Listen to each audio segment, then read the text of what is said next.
Let's say you are stranded on an isolated island in the middle of an ocean and you have rocks around the island in a particular pattern. You can hop onto those rocks and keep moving. The question is, can you move infinitely far away from that island? Also, you must know that you can't make arbitrarily large jumps because you are human and there's a limit on the distance of the jump you can make. This is a simple analogy of the Gaussian Moat problem. Before moving further, we need to look at a few preliminary ideas. The first one is, what is a Gaussian integer? They are complex numbers where the real and the imaginary parts are both integers. Note that Gaussian integers are closed under multiplication because they form a ring.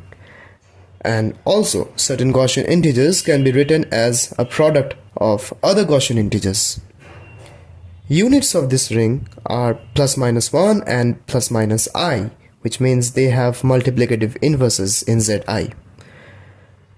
Now the elements that can't be written as a product of non-unit Gaussian integers, let's say 1 plus I, are called Gaussian primes, and they are infinitely many.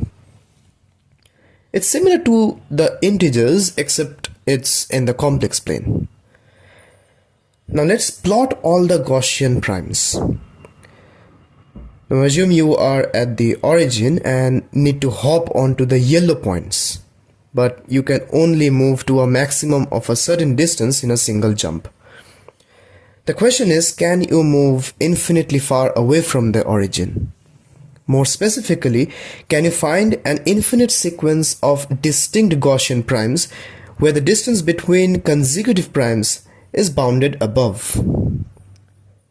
This problem was presented by Basil Gordon in 1962, and till date it remains unresolved. For the case of only integers, we already have that fact that prime gaps, or the difference between successive primes, can get arbitrarily large based on the prime number theorem. But in the case of Gaussian integers, it becomes extremely difficult. Both computational and theoretical approaches are made to date to figure out if such a path to infinity exists.